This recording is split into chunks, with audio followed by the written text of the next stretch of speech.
no, you're the car detailing guy. I'm like, hold on, what? Yeah. Car detailing? Like, how do you know me? I How do do you car know it? Yeah. A lot of people think 100%. motivation is what you need to succeed, right? People want that quote, that movie, that show, that video that gives them motivation, but all that is temporary motivation. And then as soon as I remember drawing the car and putting the sealant on, he came out and he's like, Yeah. he starts opening every door, every thing you can open, like the panels, the glove box, the center console. He's like, man, what the hell? Yeah. He's like, you did this? I'm like, no, actually, sir, I just picked it up from the dealership. I just traded it in for you. He kind of chuckled. If your dreams do not scare you and not terrify you, then you're not dreaming big enough. I have a little Let me try slogan another guy. on my website. It says, we don't cut corners, we clean them. Yeah. That's pretty cool.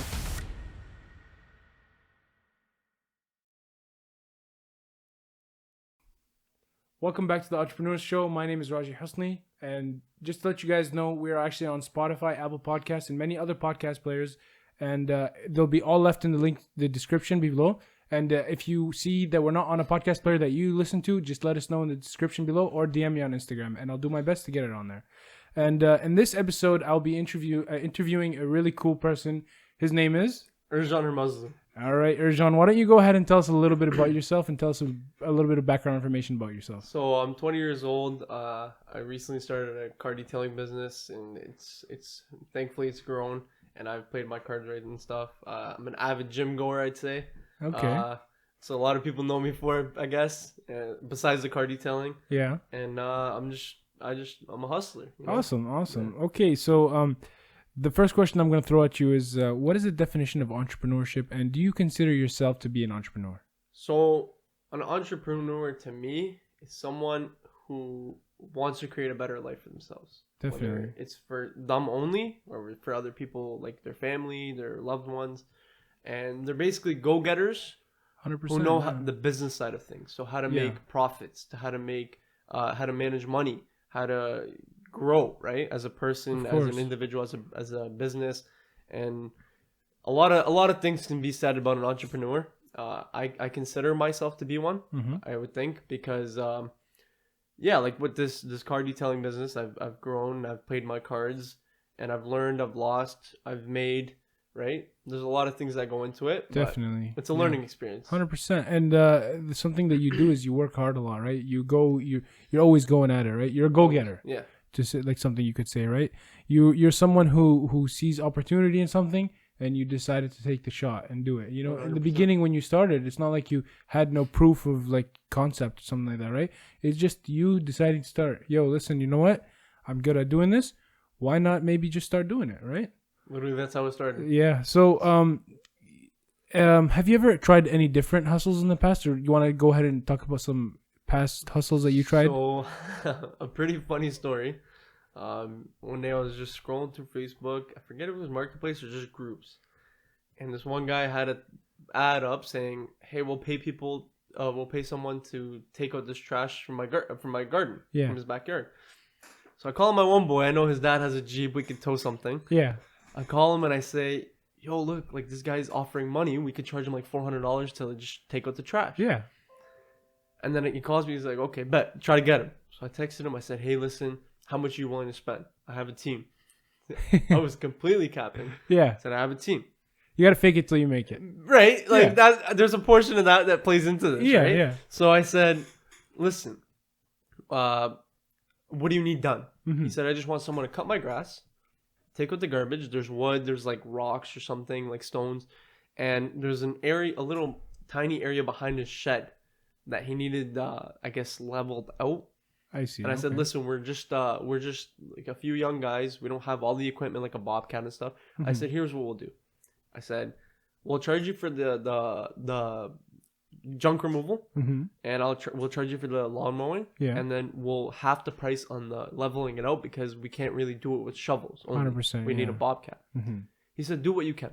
And Okay. I was like, "Okay, you know what? This guy is something who I don't want to scam him, Yeah. but he's also willing to work with us, and we can learn maybe a few Definitely. things." It's like a shot in the dark kind of Yeah. for you So guys. I call my boy and I say, "Hey, yo, we got the job. Let's do it this day." I told the guy, "Bet I'm free." So we go to the U-Haul. That thing took an hour for us to get a little trailer to hook up Yeah. to this thing. So we pull up to this guy's house. And I say, hey, how's it going? Whatever. We're talking. We're chatting. We get started on the work. So I'm telling my boy to back up this trailer. And keep in mind, it's the first time we've ever backed up a trailer. So it was probably the most laughs I've had in a while. Yeah. And he's backing it up and it's going the opposite way. And then I told him, no, other way. He turned the other way. It's meant to go the other way. Anyways, we got through that. The guy didn't see any of that, thankfully. Yeah. So we did that. And then, we did it. We put the junk removal, but we didn't get big enough trailer. So we had to make 2 trips to the dump. I see. And that took forever because it was a summer day. Yeah. Beautiful. And it just started to become nicer outside. So everybody's doing yard Everybody's work. doing yard work, throwing out their trash. Literally. Yeah. So whatever, we did it. And at the end of the day, whatever, we got everything done. He was happy, surprisingly. Yeah. I honestly did not think he would be happy, but he was happy. And he paid us. Yeah. And I was like, yo, we could do something with this. Eventually, I didn't want to say, hey, we're landscaping, we're junk removal, we're this. We kind of kept it. Eventually, we just never did it. We got busy with our own lives and stuff. Yeah. And we just, I guess. But it's something you tried and you learned from, right? I learned, all right? Yeah. It's people need stuff done. And if they can't do it themselves, they're going to pay you. And Definitely. that's kind of where it led me into detailing. Definitely. So it was at the time of COVID when that started. And then right after that, I think is literally probably a few weeks later, I started car detailing. I was cleaning my dad's van, and I was like, yo, I've seen people on YouTube do this. Yeah. Why can't I do it? Yeah. And I cleaned my dad's car, and I sent pics to one of my brother's friends who I knew had a BMW at the time. No. I want no money involved. I was like, I want this just solely for pictures. I'm like, I'm using you. Yeah. And I told him flat out. You're using him to get his car to use the exposure. Exactly. Yeah. He agreed whenever we did it. He kept trying to pay me, but us Arabs, we go back and forth. Yeah. It's a little bit of a fighting game. Yeah. So I did this car and I posted it. And I was like, you know what? Let me post it. So I made out my name. It took me, few hours. I call it impact detailing for anybody who doesn't know. And I said, okay, impact detailing. What does this business mean to me? And I said, I want to make an impact on someone's life. So if you're a customer. That's a smart name. I actually didn't know that's why it was named that. Honestly, I always knew I wanted to help people in whatever way possible. Yeah. And I eventually, as I got older, when I was driving with my dad, I loved cars. I've always loved cars. When I was little, I'd tell my dad, hey, Dad, it's a nice car. Yeah. Right? And as soon as I got my license, I remember that day, I went home. First thing I did was clean up my dad's car. Just right before I drove it with a couple buddies in the back. Yeah, right? yeah. So I cleaned it. I was like, damn. And then everybody came and they're like, yo, the car's clean. I've never seen your dad's car this clean. My dad's picked this up before, right? Yeah, yeah. And I'm like, yeah, man, I did it. And they're like, damn, no way. And then I never thought about it. And so that's basically how the passion for detailing started. I used to do it every week, every other week.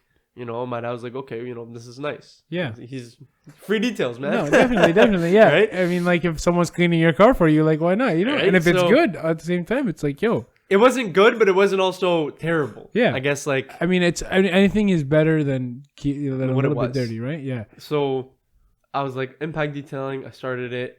I didn't have a website. I didn't have business cards. I didn't have apparel. I never thought of that. I posted on Instagram. I posted on my personal story. I got a few people asking me, trying to tell me how much is it? And then it brought me to the pricing.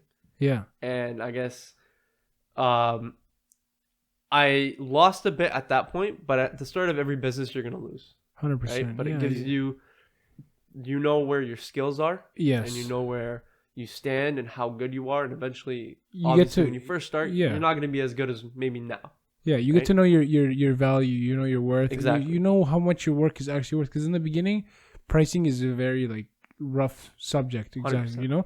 Because you don't know exactly, can I charge this amount? Will people pay this amount? Or is this too little? Or is this too much? Am I wasting too much time? But over time, you get that, that sense of everything and what's going on, right? Oh, yeah. Yeah. The pricing is a big thing. You can either do it really good or you could do it really bad. Yeah.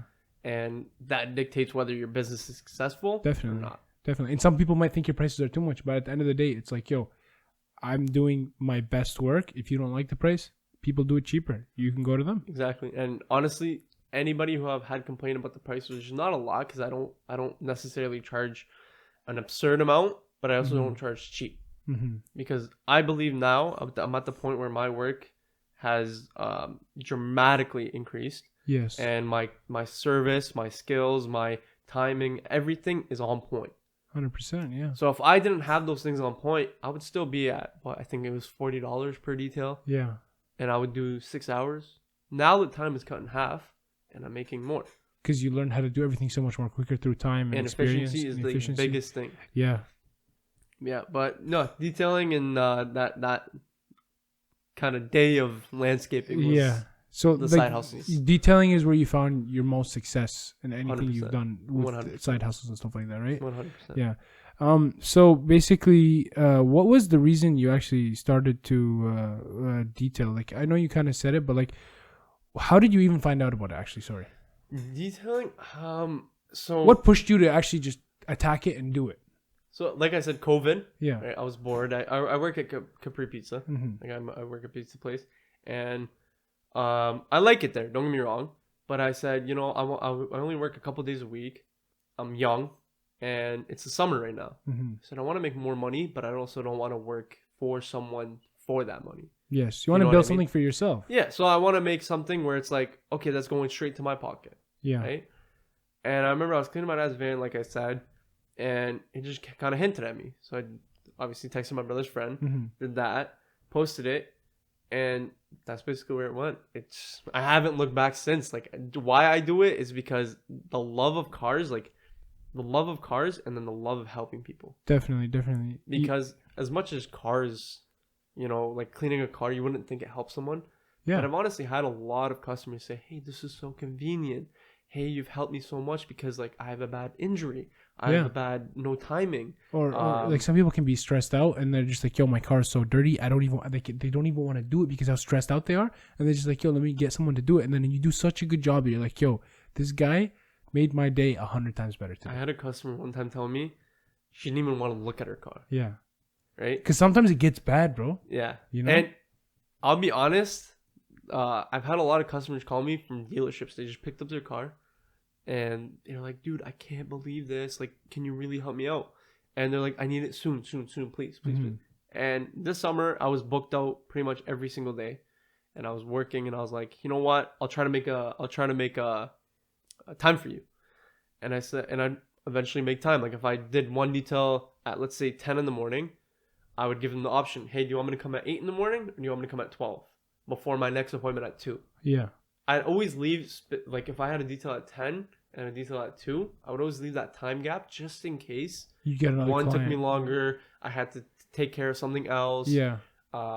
Go somewhere. Because life can be unpredictable at so many times, right? You never know what's going to happen. Yeah. And the last thing I want to do as a young person who's trying to build a business is cancel on people all 100%. The time. Yeah, that's like probably one of the worst things you can do is cancel. Because then your reputation kind of just like, yo, this guy, I tried to book with this guy, but maybe he thinks he's too busy for me. He's going to cancel on me again. Yeah. And that's the last thing you want. 100%. You want to show like good hard work, and you want to show them like you actually care for what you're doing. 100%. So like the thing is with you, like you have this like discipline and hard work, right? Something like I think that really helps build that is the gym.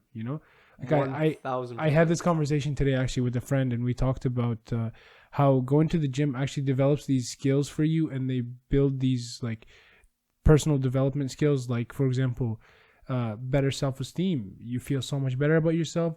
You learn what true motivation is, because sometimes you wake up and you actually don't want to do something. Like even in your case, you could wake up and you're like, you know what, I have 4 appointments today and I have work after that. I don't want to go do all that. But at the end of the day, it's like, you know what, I want to build a name for myself. I want to build a business for myself. 100%. And like discipline is key to that kind of stuff. Everything you do, basically, you need discipline. 100%. As you grow older, you need that discipline.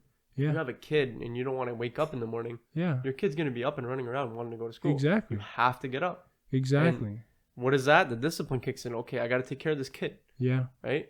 Well, my kid, not this kid. Yeah, not this kid, but you know it is your kid, yeah. Right? So I got to take care of my kid. I got to take care of my kid. I can't just be lazy all the time. 100%. I can't not want to take him to school. I can't not want to pick him up. I can't not want to, bring him to their soccer games or their basketball games. And because then your kid's going to be losing out on the opportunities. Yes. And let's say you have to go to work. Everybody, so I heard this one thing. If you have to go to work at let's say 4 in the afternoon, you'll go, right? Yeah. You'll make time for it. You'll go. Yeah. But if you have to start your diet on a Monday or a Wednesday, what are you gonna do? You're gonna push it to the next week. To the next week. But when someone calls you to, hey, come work for me at Monday at 4:00, you're there. Yeah. Right.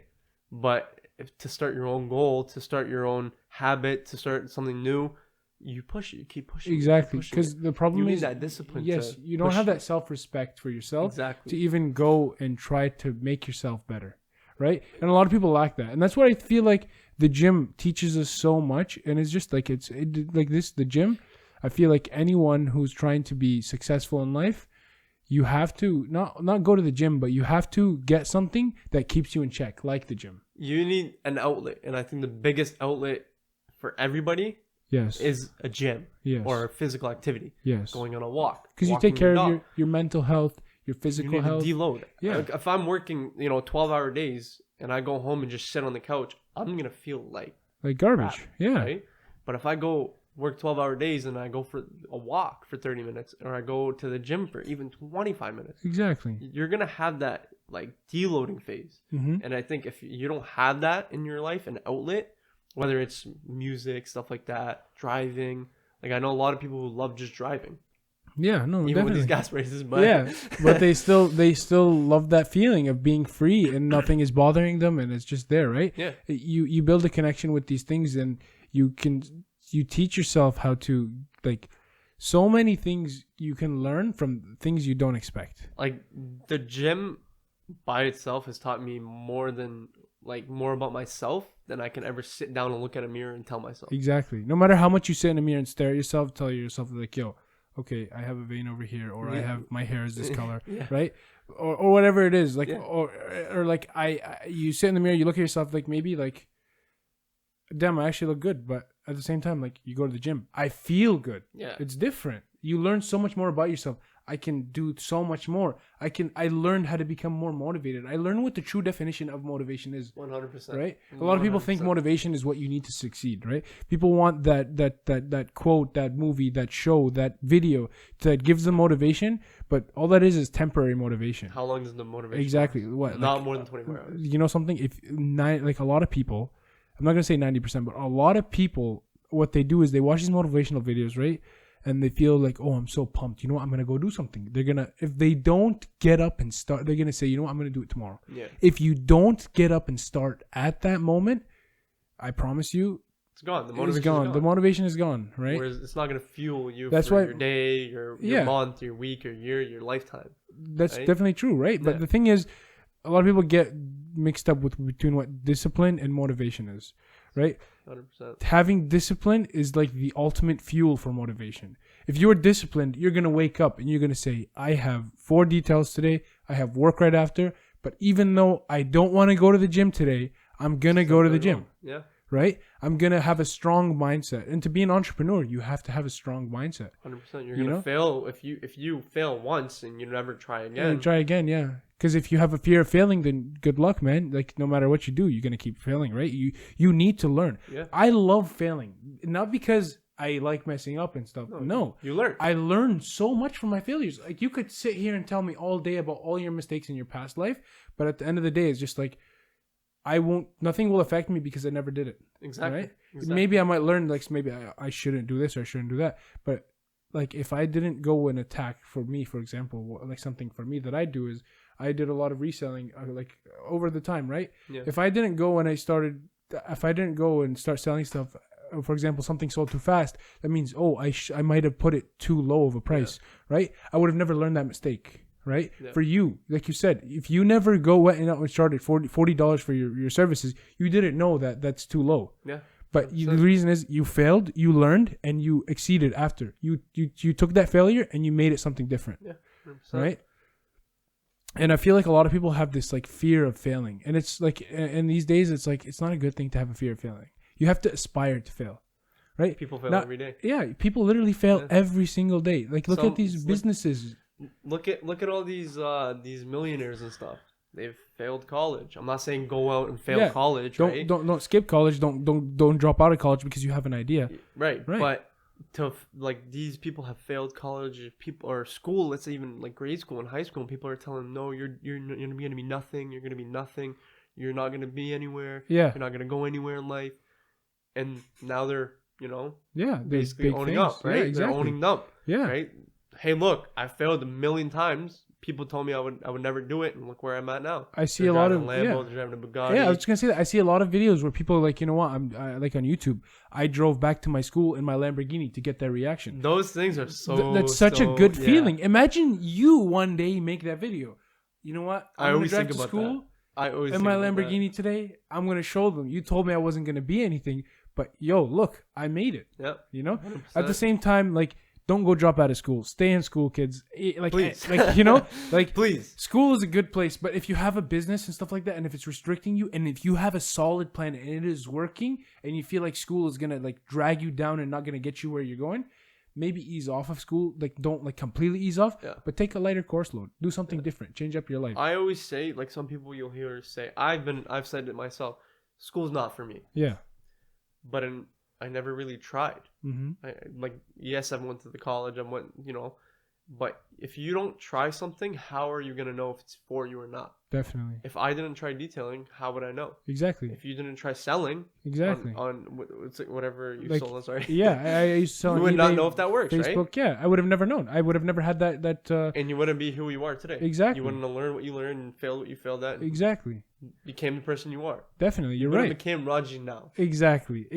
Those things that led on into my life, those beginning things, they changed me slowly. I failed a lot of times, but over time I actually learned. Like, yo, 100%. I made that mistake. Next time I'm not gonna make that mistake, or I might make that mistake again. But I'm like, yo, listen, I keep making the same mistake. How do I avoid that mistake? Exactly. Right? If you have an idea and you don't pursue your idea and you don't really think of your idea as something that can go long term, then the idea is not a good idea. For sure. Another thing, I watched this one video and the guy said, if your dreams do not scare you and not terrify you, then you're not dreaming big enough. You're not dreaming like nowhere near big enough. Was it Eric Thomas? Yes. I love that guy. I love that guy. He's very motivational. Like his videos are very motivational. I remember when I first started working out, I never really was into music like that as a younger guy. And I'd be at the gym listening to motivational speeches. And I remember this one time I started working out and I was a bigger kid. So I was on the treadmill. Yeah. And I started working out and this Eric Thomas comes on. And I didn't know at the time. And he said, when you want to succeed as bad as you want to breathe, that's when you'll become successful. Exactly. Because if you don't want it bad enough, you're not going to work for it, man. You won't. You won't. Simply will not try to better yourself in any way possible. You'll think, oh, okay, I'm good. If I was that young kid who said, you know what, if I can't get 20 minutes on this, if I can get 20 minutes on this, I'm not going to progress. Mm-hmm. Right? But I did 10 minutes at the first time, 15 minutes the second time, and then I went to 20, then 25 and 30, and you keep progressing. Definitely. And progression, I think, if it's slower and maintained and controlled, 100% is better than fast. Way better. You know, because you can go. Let's say when I started detailing, I got busy, packed. Yeah. Right. Or when you started selling, you sold out right away. Yeah. Right. You're not gonna know how your business can operate. Right? Okay, yeah, you got these orders out, but that's it. You're not gonna know how to manage the amount of people coming in. You're not gonna manage the clients, the satisfactory rate. Am I doing something wrong? Exactly. How can I improve myself? What can I do to make myself more efficient? You'll never be able to learn that stuff. You'll never know if you can make more profit or less. Definitely. Like less profit. 100%, right? man. So if you started selling books, let's say you bought them from dollar store and you bought them for $2, and maybe you found a rare book. Yeah. But you were never in that position where you could, take that minute and just research. Is this book worth something? Mm-hmm. It ends up someone buys it for $3 and then they sell it for $10,000 tomorrow on eBay. Yeah. How would you feel? Exactly. Right? Definitely. So I always say Slow and progressing, steady, yeah. yeah, is slow the and way steady to was go. a race. Yeah. 100%. Slowly progressing is the best way to It's do it. literally just how like the story of the tortoise and the rabbit, right? Yeah. The tortoise won the race because the rabbit said, you know what, I'm so fast, I'm gonna take a nap. By the time the tortoise is not gonna make it. The rabbit ended up sleeping all the way through the race, and the tortoise beat him because he was slow and steady and he took his time. Taking your time, exactly, yeah. Taking your time is the number one like best piece of advice anyone has ever given me. Because if you rush something, you're not going to be thorough. Exactly, and you're not going to do it properly. Yeah, right. 100%. I'd rather be late doing something and having a better job done than do a crappy job, finish it really fast. You know, because the customer won't be satisfied. The chances of that customer coming back and be like, "Yo, like you cleaned my car really fast last time, but like." It wasn't good. It wasn't good. You still like you left a lot of things. I've had plenty actually, not just one. Tell me, oh, like you actually took your time. Like this took like I do a in and out in let's say 2 hours on a regular decent like dirty car. Mm-hmm. Oh, like the last place I went to, they did it in 30 minutes, but like man, they missed everything. They didn't wipe my glass. Yeah. They wouldn't like they forgot the door jam. I'm like, listen, it's the small details. I said my business is based off. I want to do what's right for the customer, not how much I want to make. Exactly. Right. So if I'm charging you, let's say $200 for in and out, right? I'm gonna make every dime you spent with me worth it. 100%. Your glass is gonna be no streaks. Your door jambs are gonna be spotless. In your seats, your carpet, obviously everything is gonna be good, right? Because I charge you $200, I'm worth that. It'll take me 2 hours, sorry. And let's say I make $100 per hour. I'm okay with that for now, right? Definitely. Eventually, maybe it might go more, it might go less. It just depends on how life goes. Depends on availability and how everything works, right? I always think of the first time actually, the way I think of now is to raise my prices. If I'm booked out 2 weeks, price go up. Yeah. If I let's say I'm 1 week I'm booked out, the next week I have nobody yet, throw in a deal there. Especially because you're working by yourself too. Right. You don't have a team. No, right? I've been at the point where I've been so busy to like hire a buddy, pay him cash, help me out for the day. Come help me out, cash. Yeah. But I always say like, if you're not getting the results and you put the prices up, you're just not gonna get any more results. But if you're getting customers booked out for 2 weeks, if the demand is there, then exactly, definitely, because it's all supply and demand curve, right? Look at all like Gucci and stuff. Yeah. Look at that. Yeah. Like you're paying for the name, but at the end of the day, they know enough people will buy it where they can put up the price that high. Right. So it all goes back to knowing your worth. 100%. Right? If you know your worth and you know you can provide a very good service for somebody and they will really like the service you're providing, then by all means. Say for example, you come detail my car, right? You tell me, you know what, I'm gonna detail your car, I'm gonna vacuum it, I'm gonna steam it, I'm gonna do everything. I'm gonna clean your leather seats, clean your windows, inside, outside, everything, make sure it's spotless, but I'm gonna charge you $250. I'm gonna be like, you know what? I want my car perfect. As long as you get it perfect, that's all that matters. When I see the results and it's a stunning job, I'm not gonna say I'm not gonna give you $250. I'm gonna be like, you know what? You deserve $300, young man. I'll be honest, I've had a lot of customers do that, and it's like it's super, super, super like appreciated, and it kind of takes me back a little bit. I had one guy call me. He said, "Hey, listen, I have $300. What can you do for my truck?" Yeah. And I said, "How bad is it?" He said, "It's not bad at all. I just want it clean." I said, "Okay, send me some pictures." So that's how I usually quote my customers. I'll ask them to, I'll talk what their expectations are and their budget. Yeah. If they're expecting a perfectly brand new car, but their budget's only $100, I'm sorry, but it's not gonna work. Exactly. Right? Unless it was a brand new car off the dealership and you just wanted like a dust off. Okay. Touch up. Yeah. It's not even gonna cost $100. Yeah. But so I've made my prices so where it's all varies on the condition of the car. 100%. If it's a dirty car, it's gonna be more. Because it's gonna take a a longer be time. smaller, and I get a truck that's a normal clean, and it'll be less cheaper. Yeah. Even though there's more things to clean. Yeah. Right. So if you call me and like this gentleman did, he called me. He said, "Hey, listen, I have a pretty relatively clean truck. I have $300. It's yours. What can you do?" And I said, "It's not gonna cost you $300 for this." After I seen the photos, I said, "It's clean. It's literally a clean truck. I just have to wipe it down, wipe the windows and stuff, and obviously wash the outside, take care of the wheels, and I told him, hey, I'm gonna charge you what's it called, 150-ish. I don't remember the exact price. Yeah. It was something around there. And I remember I finished it. He agreed to the 150 or whatever it was, and he agreed, and I finished it. He came outside, and I've never seen this guy so happy. From the moment I walked there, he was like, okay, you know, he's a normal dude, just chilling. And then as soon as I remember drying the car and putting the sealant on, he came out and he's like, yeah. He starts opening every door, every thing you can open, like the panels, the glove box, the center console. He's like, man, what the hell? Yeah. He's like, you did this? I'm like, no, actually, sir, I just picked it up from the dealership. I just traded it in for you. He kind of chuckled, right? Yeah. And then and honestly, like, that interaction with that guy was probably the best thing I've ever had. 100%, because people take pride in their cars, right? And when they see like someone just like cleaned it and actually took their time and did a great job, they're gonna be like, yo. I think for that day, I didn't have another customer for another hour. Like, I had him booked at, I think, 9 in the morning or 8:30 in the morning. And I didn't have my next detail till 12. And I said, you know what? Let me take my time. The next car is literally down the street. I'm not going to go home and, you know, whatever. I'm going to take my time with this car. Made sure everything was perfect, right? Like, no dust, no nothing. Under the seats, between the seats. And he literally came up to me. He handed me the 300. He's like, this is for you. I said, listen, no. Like, that's too much. Like, I appreciate it. Like, it's honestly not. It's too much, right? He's like, no, man. He's like, listen. He gave me a really valuable lesson that day. He said, if someone offers you the money, that's what they think you're worth. He said, take that as a lesson, though. Don't just take it as a tip. He said, now he's like, I think for you, I see what the work you can do. He said, I feel like you should be charging more.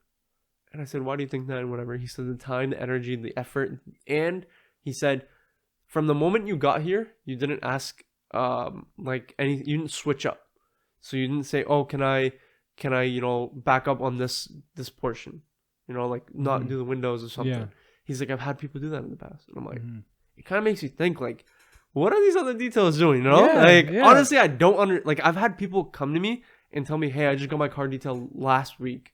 But then you look at the car, it's just, and they're like, I've driven it 20 kilometers, and I'm like, and I'm looking, and I'm like, there's absolutely no way someone actually cleaned your car. So this is the biggest way that I've learned is whether a detailer is a detailer or not. Cleaning a car is completely different than detailing. You look under the seat or between the car railings with the center console if you have that. Yep. Look between that. If someone tells you, like, the biggest tip I can give is if you bring your car to a detail spot, whether it's me, anybody else in Windsor, which obviously no hate. I love supporting everybody, right? Definitely. But supporting local businesses. Look between the seats. You'll know whether or not they're a detailer or they're just a car cleaner for the money. 100%. Because, bro, some people, they want to rush, get through it. You know, to clean a car and make sure it's good, sometimes you have to remove the seat, get in between the crevices, you know, get your hands a little bit dirty, get the little brush with the, like, I've seen like a couple of detailing videos where you have the brush with the drill guns and stuff like that, with the shampooing and stuff like that. That stuff's you gotta get to it, bro. If you're not doing that, then like. So I always say the detailing versus the car cleaning is the detailing portion. Obviously, there's the cleaning aspect of it, but there's also the protection protection aspect of it. So when you protect it, right? Like, let's say if I wash a car normally, I wet it, I dry it, that's it. But no, for the detailing portion, you're removing the contaminants. So you have these, they're called, I forget, clay bars and clay bars. There's a specific chemical called ammonium thioglycolate. I butchered that, but it basically removes. I don't know if you ever seen, but on a white car, it's very, very, very like easy to spot. They're little tiny specks of rust. From transport, from brakes, from stuff like that.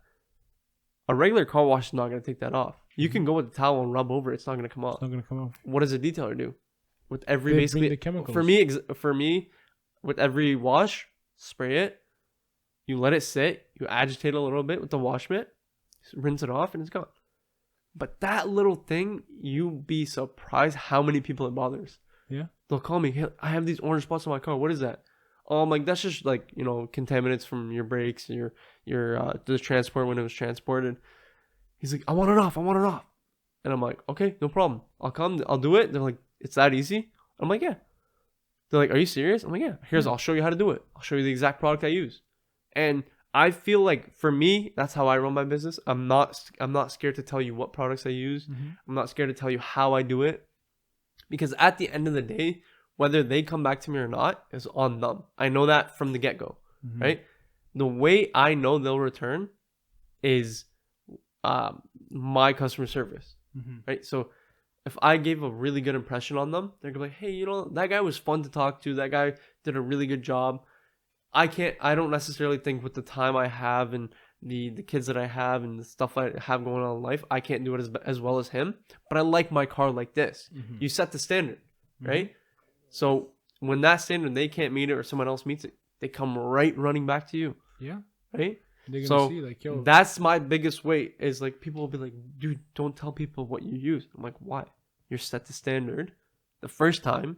Yeah. Right? Set the standard. They'll run back to you. Yeah, 100%. It's that easy. It's all about keeping the quality up there all the time. Because if you lower, like, if you just do something a little bit stupid, you try to cut corners. Yeah. You're gonna realize, bro, these guys are gonna be like, you know what? This was an experience. I didn't like it. I have a little slogan on my website. It says, "We don't cut corners, we clean them." Yeah.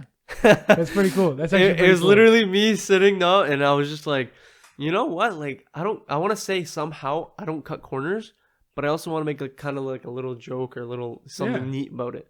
And I was like, we don't cut corners, but we clean them. That's right? a very cool slogan. And I've told a lot of, honestly, this older lady, she's like, I don't want you to cut any corners. And I'm like, no, miss, we clean them. And she starts laughing. Yeah. And I'm like, hey, like that actually worked. So I put it on my website. Yeah. Right. And then, like cutting corners, especially when you're trying to grow a business. Yes. It can be your downfall or break you. Yes, it will be your downfall. You can't half-ass anything. No, 100%. You cannot. Especially if you're trying to do this for a long term. Yeah. Like, I might not be doing it for the next 30 years, but I want to be doing it for the next 5 at least. Yeah. Right? It might still be around in 30 years, but I'm not going to be the main guy doing all the details. I'm going to have a team. There's a lot of plans, right? In the beginning, it's you all and you want to grow it, right? I can't, right now, I think in the position I'm at, right? If I hire someone, I train them, right? But I can't let them go by themselves yet because they haven't been to as many details, as many, like they're not thinking as a business as theirs. They're going to ruin your name in a sense. Exactly. Right? So I've had people text me like, hey, like when I went to Mexico, actually, I had a buddy who said, yo, if you want me to do your cars when you leave, let me know. Because at the time I was still getting calls. And I was like, okay. I was like, honestly, bro, like I appreciate it, but I can't let you do that. Definitely. And he understood, right? Yeah. And what's it called? Jeez. Yeah. Those gets dry, bro. Yeah. But I think when you first start, it has to be you setting the standard. Definitely. Whether it's with your employees or with your customers. Definitely. You have to tell them, hey, look, this is what I do, how I do it, why I do it. And if you gotta let them know. If you ever like go out of your way and you ruin just a small little thing, like you give your friend a little bit of something to do, or you're not there, for example, like you said, you're going to Mexico, and if you decided to give basically your reputation and your name to somebody else, and they maybe would have done a good job, right? Yeah, right. There's always that opportunity. Give them the benefit of the doubt. Like maybe they did a good job, but maybe they didn't do a good job. And maybe now they those just guys will never ever want to call you back. And then it's like, okay, that's one client gone. And he effed up my car, or he messed it up. It's not clean. He charged me a lot of money. It's not clean. And then it's like, oh, this guy came, right? I did that for that customer only. For one customer, it can turn into 20 other customers. Definitely. And not only that, negative word of mouth can spread so fast. It's Windsor, man. Exactly. I always say Windsor's small, but Windsor's huge. Yeah. It's someone I know knows you and knows someone else you know that knows someone else you know that know. It's definitely, crazy. Definitely. I've seen so many people who are like, oh, I know you. And I'm like, you know me how? Yeah. I'm like, I went to Kennedy, bro. Like, it's not, like, I don't know you. I've never seen you. No, you're the car detailing guy. I'm like, hold on, what? Car detailing? Like, how do you know me? I do car detailing. Yeah. I'm like, so my one boy actually makes fun of me all the time. He says, yo, you should put your face on there. And I said, they're not hiring my face. They're hiring my work, right? They're hiring your work, yeah. And they're like, some people will come up to me. And I kind of, it's kind of I don't want them to know it's me Yeah. until I meet them in person, you know, because I don't want them. I don't know. It's a weird thing I have. It's like I want to meet the customer face to face, and then 100%. I make their judgments on me, Definitely. which I hope is good. Yeah. Yeah. Definitely. Yeah, but no, business is it's a fun road. Yeah. If you play your cards right. 100%. So, what motivates you to keep like pursuing your business, for example? The just the ability to work for myself. Yeah. Whenever I want, I can take a day off. Just the whenever I freedom. want, I can hire someone. The freedom of just being able to do whatever you want anytime you want is just Think like, about it as like this. And for the viewers watching, your boss right now, let's say, yeah. he makes your schedule, right? Or your manager. He makes your schedule. He tells you when to work, when to not work. He tells you what we do, what not we do. You know? Imagine if you could do that yourself.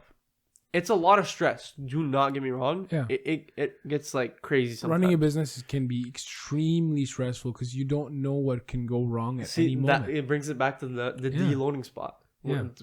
Like that point.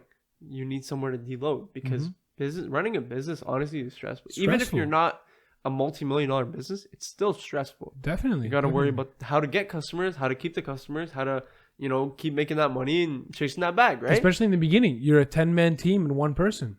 And it's like, okay, now I got to think, right? Jeez. I'm sorry. It's okay. But, yeah, like, sorry, what was the question? We were saying like, for that example. phone call threw me off. No, it's all good. We were saying like your motivation to continue and stuff like that. Yeah. So, like I said, going to be my own boss and, you know, calling my own shots. I don't know why. It's like a thing where I love just being in control. Mm-hmm. There's many people are going to take that many different ways, but I think of it as control of my own life. Definitely. Like, let's say 1 week I want to go to a trip, right? Like in August, I went to Mexico. Yeah, I still work at a part-time job, right? But it doesn't make sense to be like, hey, can I take a week off? To me, it doesn't make sense if I say, hey, boss, can I take a week off? Rather than, hey, I'm going to be leaving this day, this day, and this day. Yeah. And I'm just off. And I tell my customers, hey, I'll book you in or after. Before or after, right? Mm-hmm.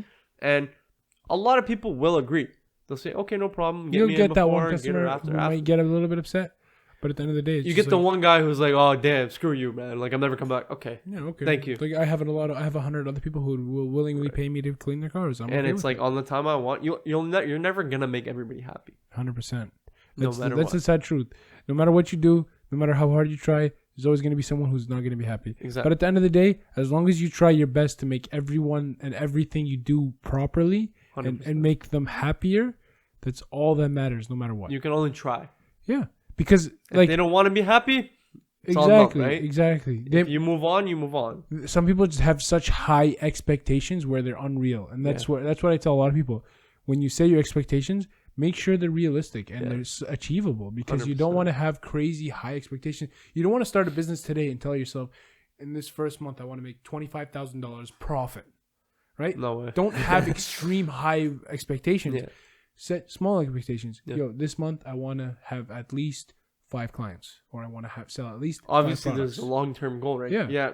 Within a few months, I want to make a $25,000 in 1 month. Yes, That's a long-term goal that will come eventually. eventually. But like you said, the 5 clients, 10 clients, 10 clients, 15 20. clients, 30, Yeah, 40, and then it just 50. keeps going on from there. And then let's say you have a steady base of customers. Yeah. That $25,000 is going to come like that. Exactly. Right? And then not only that, is at that point, it's not only going to be you working, you're going to have Team. people working for you. You're going to have a whole team, right? You're going to have someone like booking your orders, and you're going to have someone running your payments or your processing, everything like that, all your paperwork, everything. You're going to have a team of people who will go out to the stations. If you're still doing mobile car detailing, you can maybe even open your own shop, right? And then Hopefully you soon. and at the same time, you could have multiple other guys also doing mobile car detailing, so you can get more things done. That's a huge idea I have for summers.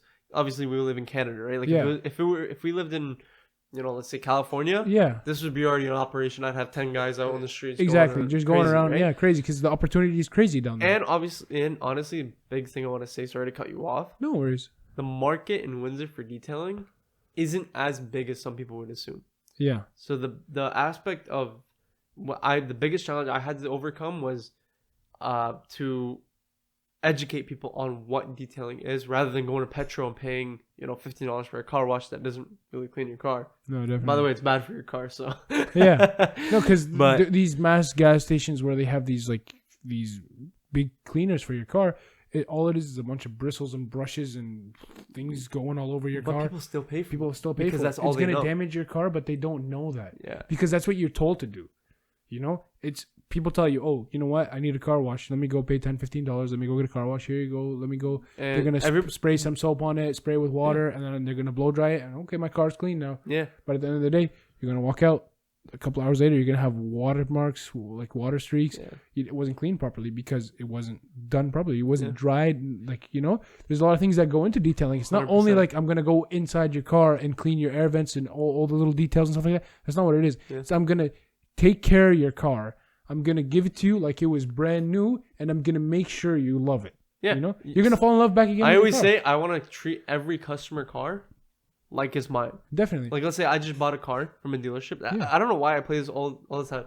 I picked up this car from when I go to detail a car. Okay, I just picked this car up from the dealership. Like I just bought it from some guy, whatever, and I want to clean it now. Mm-hmm. That's how I treat it. If I didn't treat it like that, I think my results would be half of what I do now. Definitely. And I think I would make half the amount of people happy, half the amount of clients that I have, and half the amount of details I've ever detailed. Yeah. Right? If I put just by thinking, this is gonna be my car, and obviously it's like kind of a weird thing to say, but it's like it helps me to get the results I produce. Definitely. Right? So if you have that, you're golden. Yeah. I have a question. It's a weird question, but it relates to your subject. But like, when the weather is bad and stuff like that, what's something that you usually do? Like, how do you overcome that? Do you like reschedule appointments? Do you cancel them? What goes on with that kind of stuff? So, like, let's say I'll check the weather app every day, basically. Like, if I'm like, you're a customer, you call me, hey, I want to get a detail in for Wednesday. Hey, I'm open that day. With 2 p.m. work. You say yeah, whatever. And I check the weather the next day, and I say, hey, Raji, on Wednesday it says it's supposed to rain. Mm-hmm. We'll keep the appointment if you're available, right? But just want to let you know it might rain and we might have to reschedule. 95% of the time, the weather app is wrong. Yeah. That's the biggest thing I learned this year was the weather app is always wrong. Definitely. And it's going to tell you it's going to rain at 1 p.m. It's going to rain at 10. 10 p.m., yeah. And if I didn't book that appointment or at least secure that spot for that day, there goes money. Exactly. Right? It's money left on the table. Maybe even the client. Yeah. Right? My biggest thing is if I can keep the client. So when someone calls me, my priority, I don't care if I'm in the gym, if I'm eating, swallow the bite or put the weight down. Answer it, right? Because as soon as that phone call is done and they stop ringing, right, there goes the customer.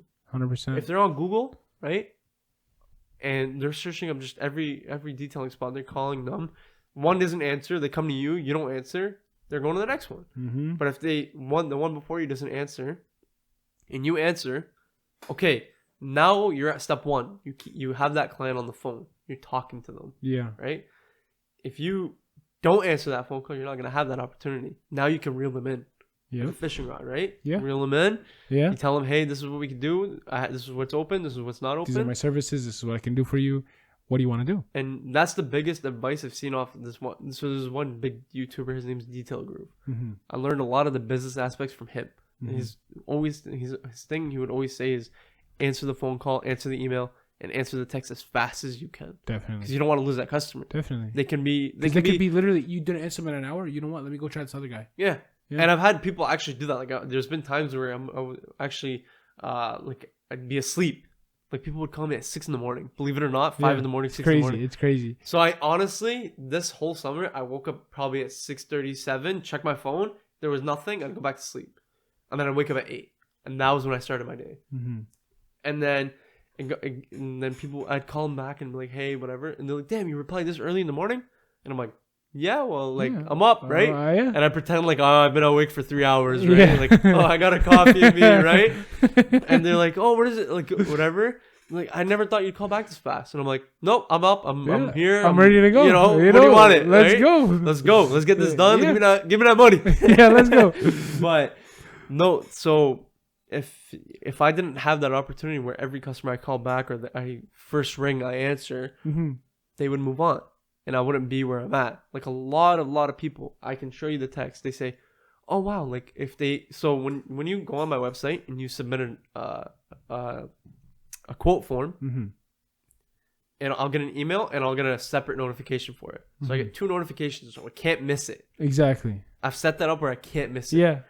And as soon as I see it, because you don't want to mess that part up. I wait 30 minutes. If I'm available, I wait about 30 minutes. I'll let that customer, think a little bit. If chances are, if they're on my website and they put the thing in, they've came to my website and stuck to my website because how I've structured it. Yeah. So I got that, that call to action button right there, right in your face. I've seen your website. It's a pretty clean website, and it has its I took my time with it. And I make sure. So Google SEO. Yeah. I'm sure you know search what that is. engine optimization. Yeah. So my biggest thing is this year was to improve my presence on Google. How I did that was obviously Google reviews and that search engine optimization.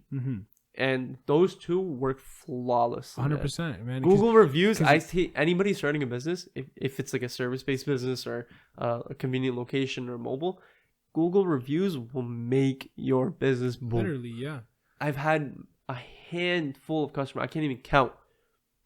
Oh, like, because usually I'll get curious, right? I'll be like, hey, how did you hear about us? Like at the end. Like, oh, I just went on Google and I seen your reviews and I seen what people were saying and I liked it. I'm like, okay. And then the one person will say, I went on your website. It looked really presentable compared to other people's. And I just booked it and that was it. You'd be surprised the amount of websites that I've seen for just some services. Like, it's just like, yo, this is atrocious. It's 2022. Your website looks like it was built in 1999. I've seen so many websites where, like, even...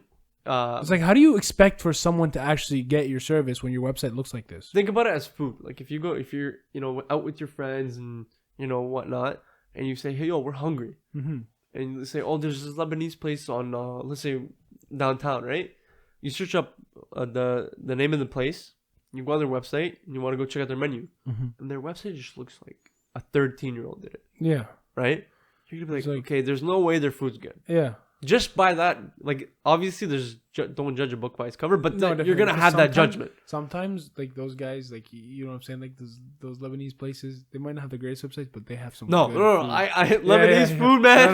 No, I know. Not just Lebanese food. Just, like, any food, sometimes, like, yeah, it makes sense. But, yeah. like, I'm saying, if I was someone who didn't know how Lebanese food tastes, yeah, I would be turned off. 100%. That's because it's your appearance. That's a good idea. Yeah. Social media, like on whatever your marketing, your whatnot. Because if you really want to attract the right people, you're gonna put money into, or at least time. You don't really necessarily have to spend a lot of money on advertising and marketing. Which I'll be honest, I haven't. Yeah. I've ran 2 Instagram ads and I ran 1 Facebook ad. The rest is just. Honestly, I don't even know. Like, people just come to me because you have a good service, and like, even though like I see your stuff, right? And I see someone comes up to me, he's like, yo, I want to get my car clean, I want to get my car detailed, but like, I don't know where to go. And like, even though I've never used your services, but I've heard so many good things about your service from friends I know. That makes me so happy, and I've bro. seen your pictures on Instagram, I've seen that stuff. I'm like, bro, I'm telling you, this guy, he top-notch work. That right? makes me so happy. And when you have word of mouth, like what's happening, like from me and my friends, when I tell people, like, refer them about you, it's like when you have other people, they can tell somebody, okay, that other person does it. Now that person does it, and it comes up again in a dinner conversation. Like, yo, I really want to clean my car, and like, I just can't find any good detail shops. I can't find any good places, or I can't find any reasonable prices. It's like, well, there's this one guy, Ercan, he does a really good job. And he will do your car perfectly, flawlessly, make it beautiful, make you fall in love with it at first sight, like you just seen it the first time. I always guarantee 100% satisfaction rate. Yeah, 100%. I honestly, like I'll always, let's say I detail your car, you come out after I'm done, and I text you, I say, hey, the car's done, come check it out. I've had customers where they don't want to check it out, I say, hey, like, is it okay if you check it out now? They'll check it out, they'll tell me, okay, let's say I missed something. Thank God it hasn't happened. So they would tell me, hey, you missed this part in the center console. Okay, I'm here. I'm still set up. Yeah, I'm here. Let me take care of that quick. for you. Yeah. So that way you don't have to call me and you don't have to live with it for a couple of days. I'm here. Let me take care of it. Let me just get it out of the way and clean it up, make you happy, exactly. Make me happy. And I want to be transparent, so I want to show you the entire car. Like, I'll move the seats for the customer. I'll move the floor mats. I'll pick them up and I'll put them down. And what I started doing actually is leaving after I do the floor mats and stuff. I leave them out for the customer. Say, hey, leave it out to dry. And once they're dry, you can check the carpets, check under the seats, because then like if you know you're gonna put the floor mats back in, you're not gonna go in right away and check at the carpets and then okay, I gotta go back. Yeah. No, it's just like a flawless kind of routine where okay, I'm gonna wait for the floor mats to dry, then I'll go back in the car. And you put them in, and they're moving the seats, they're moving like things on the floor, and they're like, okay, damn, this is clean. Right? Then they can actually see everything. Whereas if I just put them in, they get in their car, whoop, let's go. Right? Yeah. Oh, the car's clean. Smells good. Okay. Right? Yeah. But if you set up that little thing where they're kind of a part of it. Yeah. And then they see like, okay, you know what? I can trust this guy because if he didn't scam me here, why do I think he's going to scam me in another place? Exactly. Right? So that's one of the biggest things. Like just seeing how you can show the result. It's the small little things that like lead to the greater big things, you know, like the 100%. Those little small achievements, like those little small things, like you said, like even if you just put the mat while the customer's coming out, it's like, okay, now the customer doesn't feel the need to open the glove box, the need to look under the seat. You give them that source of like trust or like confidence and that in you that is like, oh damn, okay, he's putting the floor mats in and moving all the seats all the way up while I'm here. Yeah, to show me he's not like trying to hide anything. Okay. Maybe I can, trust this guy. And then they won't check the car. And I've had some people who honestly don't check the car. Yeah. And it's like, okay, that's probably a good thing. And I'll go home. And so far, to this day, I've never had anybody complain. That's good. I'm really glad to hear that. Yeah. So it goes beyond me. It kind of goes, like, it's kind of a mental thing. Like, I don't want someone to get mad at me. Definitely. Right? I always want to keep that 100% satisfaction rate. Because if I do, let's say 1,000 cars, right, and I have a 100% satisfaction rate, that's going to be more appealing than, I've done 250 cars, but I have a 90% satisfaction rate. It's like, it's like, okay, you got 90%. I don't know if I want to go with you. Exactly. Right? Yeah, this guy has a 100% satisfaction rate, but he's only done 100 cars. You know, makes sense. 100 clients, 100% of them were always happy. Yeah. Right. I'd rather choose that guy, even though the other guy probably a little more experienced. He's probably like knows what he's doing, but maybe he might cut the corners, right? I always say he might not clean the corners like you. You know what I'm saying? Going back at it. The businessman, like you can make it or break it really quickly. Definitely, like that. Definitely. All that hard work with your own two hands as a service-based business, I'm talking, with your two hands, one mess up will mess up everything. Yeah. And it doesn't take long for that to all go in effect. Yeah. The last question I want to ask you is, what is it? Okay, so I can't find the question. Okay, so the last question I want to ask you is, where is the question? Okay, yeah. The last question I want to ask you is, what is a mistake that you made that taught you a valuable lesson? That's a really good question. Messed up a lot. Obviously, little times where I'm not really, it's not stuck in my head.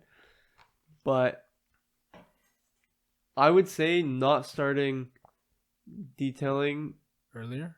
Not earlier, but as confidently. I see. So when I first started, I honestly wasn't going to start. Mm-hmm. I remember making that first post, and the biggest thought in my head was, people are going to think I clean cars. That's going to be my biggest thing. Mm-hmm. People think I just clean cars. Oh, he cleans cars. And then I started saying to myself, like, no, like, I make money. You know what I mean? Yeah. This money is going to go somewhere eventually into other things and whatnot. Yeah. And it's going to benefit people. Definitely. And I honestly almost did not start detailing.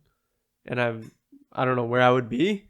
I don't know how my entrepreneur lifestyle would go, but definitely it would definitely be, I wouldn't be the person I am today. 100%. It's taught me a lot of lessons. It's taught me grit. Like, dude, working out in, I think it was 38-degree weather in the summer, humid weather, yeah. And you're still out there. Yeah. And I remember I did a funny story.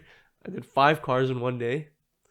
I was going home. I went to go drop off my stuff. Obviously, take a shower. Yeah. I needed that shower. Yeah. and I was dead, bro. Dead. Yeah.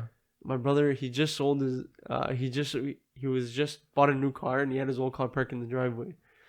And I was out of it, bro. Like I don't know if it was heat exhaustion or what. Yeah. I was like this. I was backing up.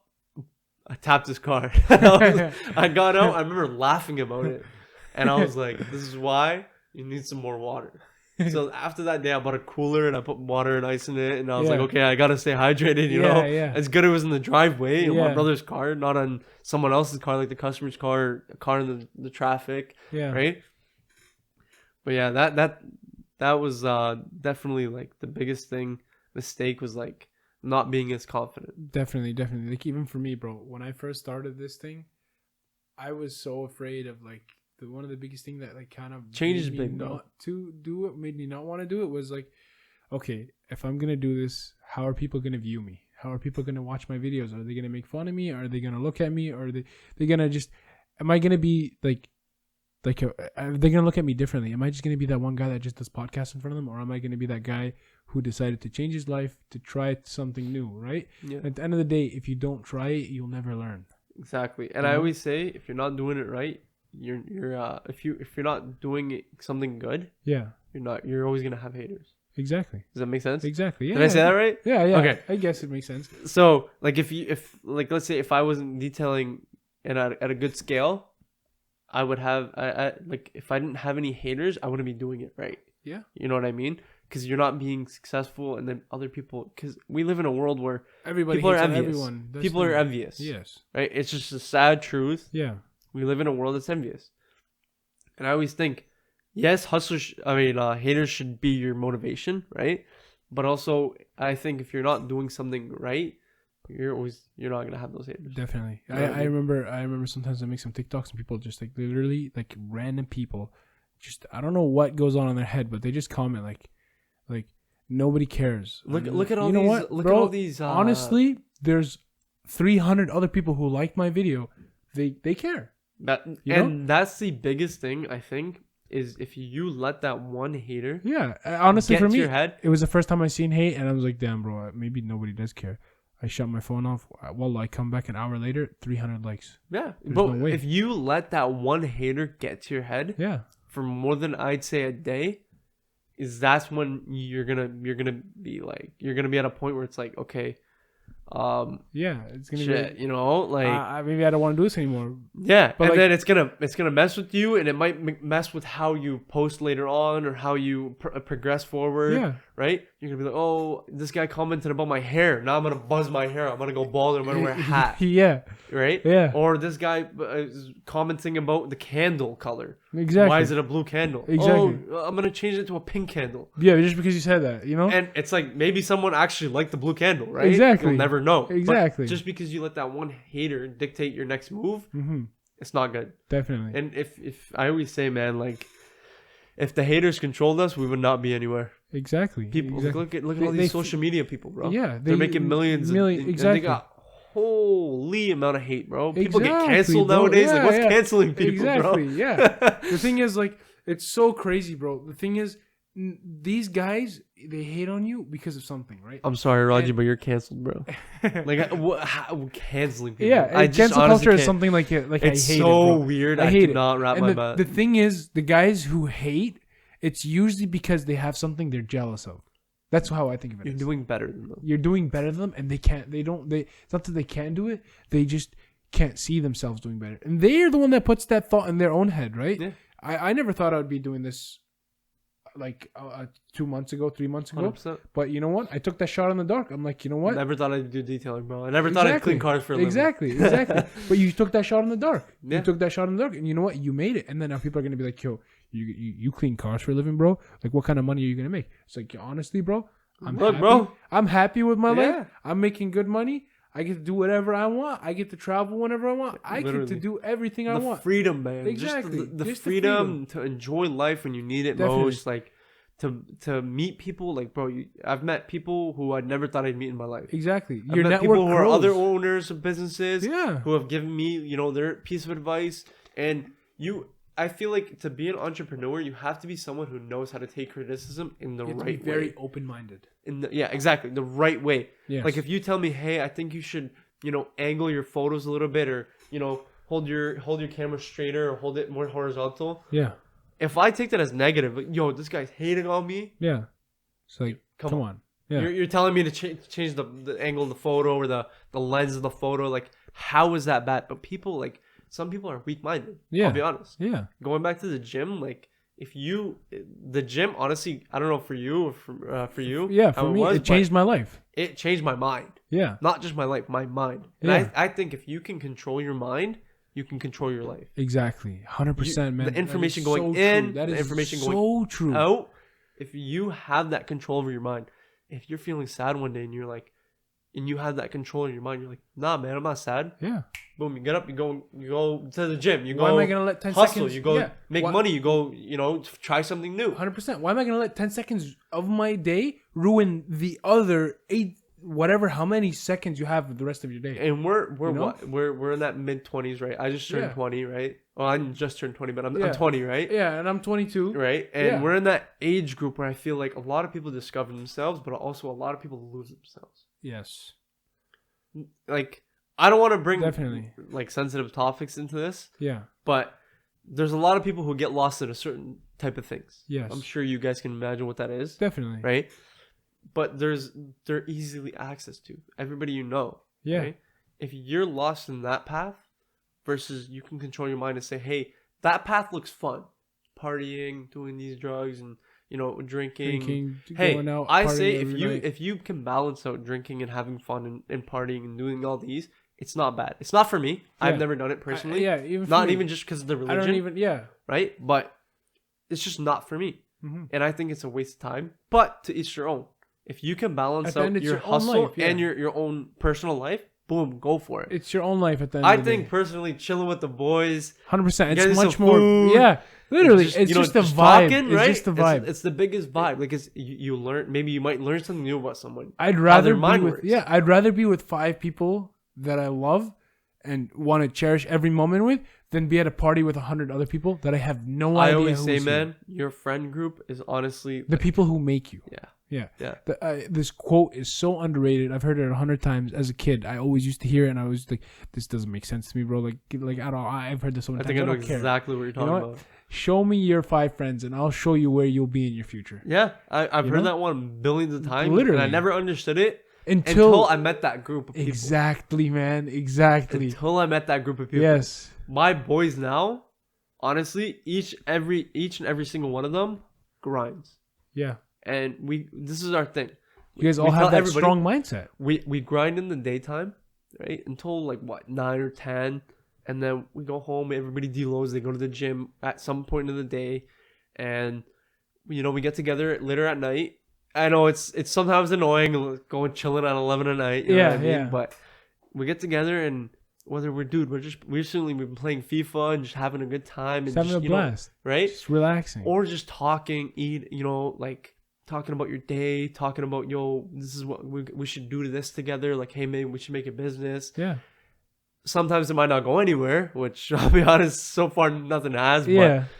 But eventually that one idea might come and it's just like, boom. But you're with the 5 people, or like, let's say the 4 3-year people However many people it is. that are down to get like money and hustle and on the same mind, like, And path better as you, like, themselves with you. You found the golden ticket, bro. 100%. You found it. That's the best part of life. Imagine this: you partying in Dubai by yourself and nobody you know, Mm-hmm. or you going to Dubai and renting out Bugattis, Lamborghinis, all these things. Yeah, they're materialistic. Yeah. But you have that freedom to do that. Exactly. You have that financial freedom to do Mhm. that, right? Which going in a club, what in Dubai is cheap, right? Yeah. Whatever. But imagine you're with your 5 guys, you're rolling down the deserts. Lamborghinis, Land Rovers, Bugattis, whatever it is. everything, bro. And it's just like, that's when you realize those people are not just friends; they're brothers They're literally or brothers. sisters, Yeah. to whoever, right? But those are the people you want to grow older with, right? You're gonna be, your kids are gonna look up to them. Hey, that's my dad's best friend. Oh, he has a business, he has a Lambo. I want to be like that guy, Yeah. right? But if you have those people who are you know, Yeah. and I hate to judge, but like those people who are just, you know, okay, they're just chilling the normal life. Hey, I'm working 9 to 5. Yeah. You know, I'll be at your house at 6. Whereas, hey, my dad's friends over at 10 o'clock. Like, what the heck? Shouldn't you be at work? Yeah. Nah, man. No, I got people working for me. Yeah. Right? And that kid's like, okay, now I want to be a business. And it's just leading the younger generation, bro. Definitely. There's always two paths to life, man. There's always, for every story, for everything, there's always two sides of everything. Exactly. And the thing is, like, if you live your life growing with people and, like, the thing is, it's bound to happen. You're going to fall into the wrong crew. You're going to learn. If you haven't been in the long crew, you'll never know who the right crew is. Exactly. Because at that point, you'll realize, you know what? God put me in this position. He wanted to teach me a lesson. He taught me that lesson. Now I need to improve my life and find my people. 100%. And find the people who are going to make me better. The people who are meant for you will always come to you. Exactly. Yes. You will never find those people.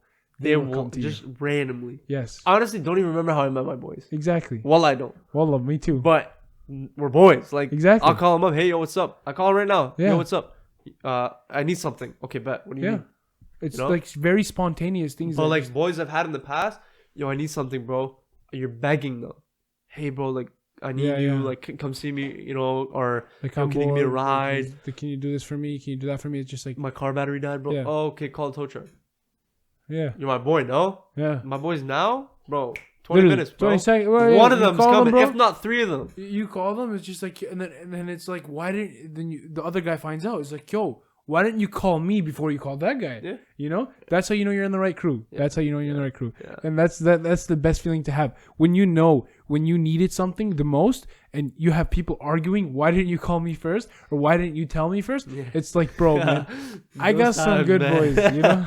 That's when you know you really got a crew that cares for you. Yeah, you got like, and I think in this world, you got brothers. More than ever, we need people who love each other more, because there's so much hate in the world, right? Definitely. If you have that 5 people who care about you and want to see you grow, you're gonna feel, okay, I want to see these people grow, but I also want to grow myself with them. You're not gonna feel left out. Mm-hmm. Whereas if you're in a group, you're rolling with like 10 people deep, and everybody's kind of their own. You know, you got two. A little bit lost and everything. Yeah. Everybody's not agreeing with things and stuff like that. You could find yourself in a really bad spot. Definitely. I'll be honest. Mm-hmm. Whereas if you're in a group of like a few friends, the smaller the circle is, bro, the tighter the circle is. Yeah, bro. 100%. So if you're with that couple people, that who got your back and they have yours, like, it's endless, bro. Honestly, you could do so many things. Possibilities are endless. You can whether it's making a business, whether it's taking that trip and you're safe and you're gonna be in good hands, right? Like for our parents, I don't know, like my parents are like super. They know all my boys. Yeah, me too. Right? They all my boys. They know who they are, how they are, where they work, stuff like that. But if, like, let's say I say, hey, I want to go on a trip with these guys. My parents right away, they don't ask me nothing. I bet, when you guys going? People. Yeah. But when your parents, I always say it, your mom and your dad know everything. They always do, bro. 100%. They know your friends, whether they're real or not. They can see it on your face if you're doing something wrong. 100%. Just by the way you can't hide anything. You can't hide, especially from Arab parents. Yeah, but your mother will literally can read you like a book. Wallah. Yeah. Crazy, bro. Just by looking at your eyes, just the way you act, she can tell exactly the way you act, the way you talk. Yeah, what's going on. Yeah. She can tell something's going wrong. You're doing something different. You're doing something good. You're doing something better for yourself. They definitely know. 100%, bro. You know, 100%. and it's definitely scary, but at the same time, you shouldn't be scared because if you're doing good, bro, you're doing good. You shouldn't be scared. Just be happy. You know? Yeah. Your parents are gonna be proud of you 100%. all the time. 100%. You know, and the number one thing that comes before anything in this world after Allah is your parents. Yeah, you know, like I'm working hard, man, because my family, like my biggest inspiration, my dad, right, came here with nothing. Yeah, I'm assuming for you the same. Yeah, came here with nothing. My father left Syria. He was an engineer. My family left. My dad left Iraq. Yeah, he left Syria to come to America with nothing, literally nothing. Your dad was just what? Sorry, your dad was what? He was an engineer. He my dad was an airplane mechanic, I believe he was. Yeah, airplane mechanic or an airplane engineer, something like that. But at the end of the day, they left everything behind just to come here and give us a better life. And it's like, if you don't want to repay that, like, I don't know what's wrong. There's something wrong with you. There has to be. Because, like 1,000,000%. Dude, I thought, you know how many times I thought about, my dad came here with nothing. Yeah. And look at the life we have. We have food on the table. We have shelter. Yeah. My mom obviously did her part too, right? Yeah. Like every couple does, right? Yeah. But it's like, he took that step. He came here by himself. Didn't know a soul. Lived in Toronto. Came to Windsor. Windsor of all places. Now this is where I grew up. This is where I've met people. This is where I built my business. This is where I go to school. All these things, right? Mm-hmm. And it just started by him coming here. Yeah. Now that I'm that first generation Canadian, right? Yeah. I feel like I have to repay my dad in a way. 100%, man. And I you feel can the go and same tell him exact right now. way. You can go tell your dad. You can call him, hey, Baba, I'm going to repay you $1 million. They're not going to take it. No. But it's not in ways All that they you're going want to pay him is cash. for you to be better. Successful. That's all they want. They want you to be the most successful one. And what do you want your kids to do? You want them to be better. Right? Exactly. You don't want anything from your child other than for them to do good. Exactly. And I think our parents left so much behind back home just to come here and start a new life, Dude, they left, to give us a better life. Literally. And it's like, if you don't want to do good just because they did that, there has to be something. There's something wrong with you at the end of the day. Something, you know. It's just whether it's you just don't appreciate or love them as much, or whatever. Everybody's situation is different, though, right? Definitely. So you never know what they've been through to how they feel. Maybe sometimes all it takes is just sitting down and like conversating with them and like really understanding what's going on. That's always, there's two sides to every story. Bro. Yeah. Every story. Every story has two sides. It could be your side and the other person's side, but you need to hear both sides of the story to understand what truly happened. Yeah, there was one person in my life who really taught me that, and it was someone from high school, like a really close friend. I don't talk to her anymore, but she always told me that there's two sides to every story. Two sides to every story.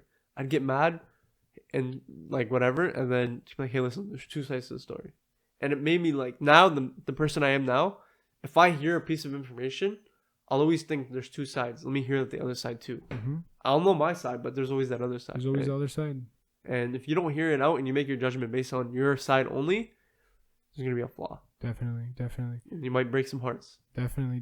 Well, anyways, bro, it was a pleasure having you on the show today. Man, I appreciate it. I really brother. appreciate you coming on. Thank you. I wanted to get you on like sooner, obviously, but I was very shy to actually come and talk to you and ask you to come on. Hey, bro, whether it's you, the viewers, anybody, I might. People have told me I look intimidated because of the buzz cut in the beard. No, not even. It wasn't even the intimidation. I honestly have that. Yeah. I honestly do. I don't know why. Someone told me the other day I look scary. Yeah. I was at the gym and they're like, I went and fist bumped. They're like, I thought you were scary. And I'm like, oh. Honestly, the first time I seen you, wallah, I'm not even joking. I was a little bit intimidated But by you. how? I'm not even that. Just a tiny bit, like just a tiny bit, you know. Bro, but after today, getting to know you a lot better, you know, I got to know that you're a good person. Bro, I might have to grow out my hair, bro. No. Your haircut is not the thing that makes you intimidating. You're just like, the first time I seen you, obviously, I was in the gym, bro, and then you were lifting some heavy weight. You were pushing heavy weight, and I'm like, bro, this guy's beast, bro. No. He's a beast, and he scared me a tiny bit. My biggest thing is I really focus on things like a lot. Like if I'm thinking, I'm thinking. If I'm working, I'm working out. Like there's no in between. Definitely. And I feel like that's what makes me such a good person to like, or a good entrepreneur. Yeah. If I'm focused on something, I'm gonna get it. Yeah. And I'm gonna get it done. If I have this task, I'm gonna get it done. If I have to go to the gym, I have to get it done. You know what I mean? But I feel like that makes me look intimidating. Is the other day? You're just focused. Wallah, the other day, Wallah, subhanAllah, that you brought that up. Was it yesterday or 2 days ago? I went to the bank. I handed her my check. Went to go deposit it. And she goes, and it was quiet for a second, so I was just thinking, right? And I just looked down. I have this really good thing, like really weird thing about me. I always look down. Yeah. I'll just like, if I'm not talking to you, I'll just look down. At the gym, I'll look down. I guess it's a part of the lowering the gaze thing that, you know, us Muslims, we need to do. Definitely. And I've been trying to work on that, right? Definitely. But I've always looked at the ground and just focused. And whether I'm thinking or not, I just look at the ground. I don't know why. It's like, I don't know if my head's heavy or something, bro, but I can't keep it up for a while. But she's like, you look scary, man. Like with the buzz, get the beard and that focus, you look like you're going to kill someone. And I'm like, and I start talking to her. She's like, you're the opposite of that. And the thing I like about myself now is where if I talk to you, I can either like I'm not shy to talk to you. Like I'll make you laugh. Yeah. But I'll also make you know that I'm a good guy. Yeah. Right. I used to be a really shy kid, so I don't know what people thought of me back then. Yeah. But I guess now I hope it changes. But Definitely. But yeah. No, Yeah. man. No, it was honestly a pleasure, bro. It was I I was really do. super hyped. It was super hyped to come on here, bro. I really do appreciate you coming on, bro. And I appreciate having me, bro. it was a great episode with you Yeah, today. for sure, bro. And just to let you guys know again, we are on Spotify, Apple Podcasts, and many other podcast players. If we are not on the podcast player you listen to, just let us know down below, and we'll try to get that on for you. And my links will be down in the description. Check out my content, and I'll also be posting your links down below. I'll be posting everything appreciate down. it, brother. Make sure you check it out. He has some really good car detailing skills. If you're in the Windsor area, just check him out. Hit him up. www.impactdetailing.ca. Yep, you heard it. Yes, and sir. thank you guys for tuning in today. Peace.